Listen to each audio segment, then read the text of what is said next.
Ladies and gentlemen, today we had Donald Trump discuss many things as it relates to the Middle East, talk about Iran, the assassination threat, as well as, of course, Israel and Palestine. And I believe this is something that Trump tends to do, to where he'll start the negotiations sky high and then they'll reach some type of middle ground. But Donald Trump has come out and said in like a meeting setting, in a press conference setting with Netanyahu, that he basically wants the United States to control the Gaza Strip. And he said they might send troops there, which on the surface is certainly surprising. And it's really not something a lot of people want, more troop involvement in the Middle East. However, based off of Trump's past record on this situation and the idea of a two-state solution, whether or not that'll actually happen, this does seem like this is kind of an outlandish ask from Trump.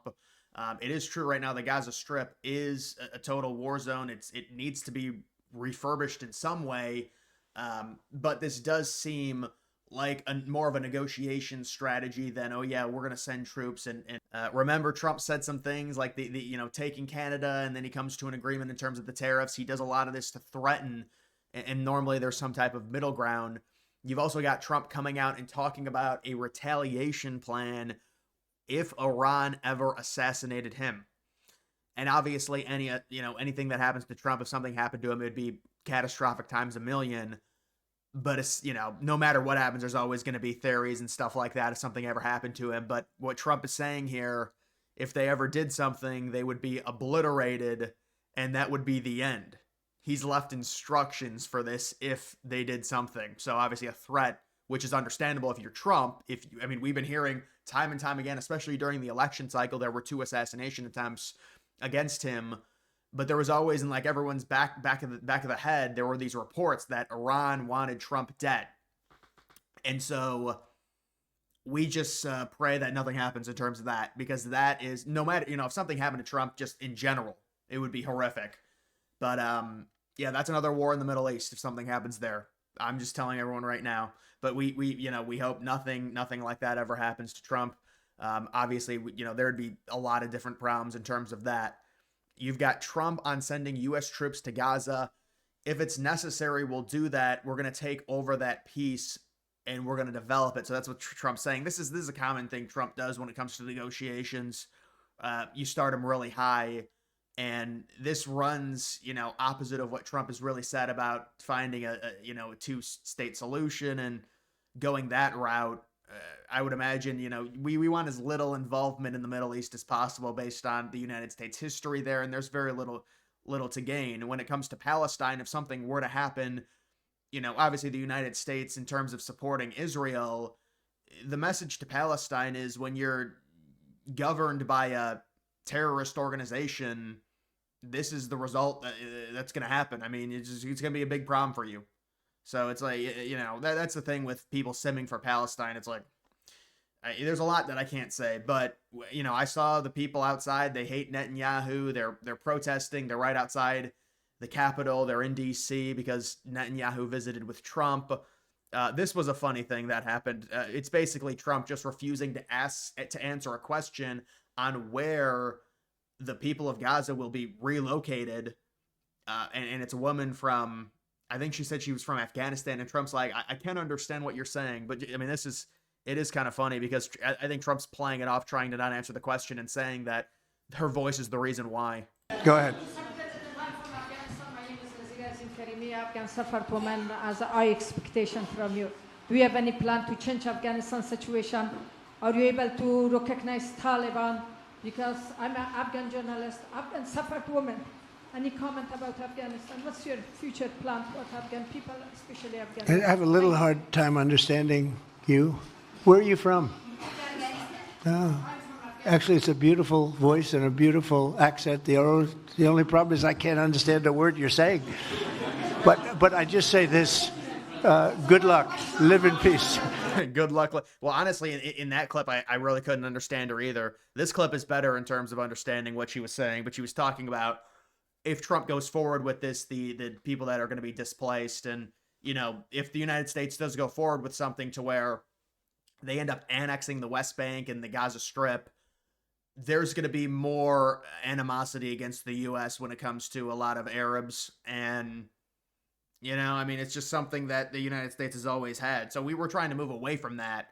And you just have to wonder with this meeting, again, based off of what Trump has said and normally how he tends to word this stuff. I mean, Trump goes back and forth on this every single day. We just saw what happened with the tariff situation with Mexico and Canada, saying it was for sure going on. And then they strike a last minute deal and it's viewed as a victory. I think Trump does want peace in the Middle East. I think Americans just want that situation to be stabilized for sure.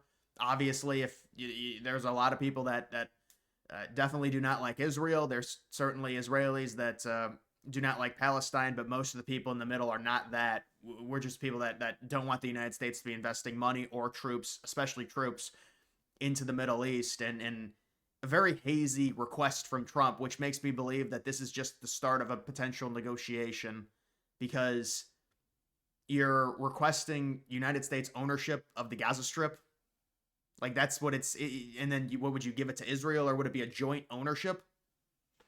So when I see something like that, it makes me think that this is Trump, immediately asking for the moon when it comes to negotiations, and there'll be some type of compromise with the Palestinians. That is what my thought is on this situation outside looking in, because it just doesn't really jive with some things that Trump has said. Now, obviously, there is major Israeli lobbying power when it comes to the United States, but based off of the prior things that Trump has said, I think this is the start to a negotiation process personally, and Trump obviously wants to solve this.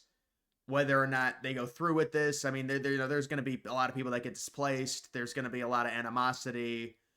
There's going to be other problems in the potential problems in the Middle East if the United States goes full-fledged with this and annexes areas and just gives them to Israel. Because Trump did say about the West Bank, Israel has basically nothing in the Middle East. It's kind of I don't know about a threat, but just the thought of like, well, maybe they should get more land. Who knows if that's part of the negotiation? I guess we'll have to wait and see. But certainly if you're Israeli, this was very good news for you. But again, it seems almost like too good to be true. And I think this is Trump starting a negotiation process and saying, we're going to start from this. We might send troops. And by the way, I heard something, and I don't know if this is true, but if it is true, I'll just explain it, about Trump like starting to send money to Ukraine again. I'm not sure if that's true, but if that is the case, it's just for leverage and negotiations for Ukraine. That's the only reason he would be doing it, because that's a war that Trump is trying to get wound down. And when you cut the funding to Ukraine, which I was a little bit surprised by, again, it's because if the war is ending and you cut the funding to Ukraine before that, then Ukraine is in a much worse situation in terms of leverage while negotiating with Russia if Russia knows the United States does not support Ukraine anymore. I mean, it's just all politics. But either way, guys, we'll see what ends up happening when it comes to this situation. But, I mean, Trump did say, you're talking about potentially annexing the West Bank, annexing the Gaza Strip. Trump saying that the United States will redevelop the Gaza Strip, potentially with troops, threatening troops. This is a lot of stuff happening with the Middle East, trying to stabilize the area and the region for sure. But this is just a common Trump thing, and I think it probably will not get that far. Either way, guys, that's going to do it for this video. Make sure you follow me on X. Link to that's always in the description.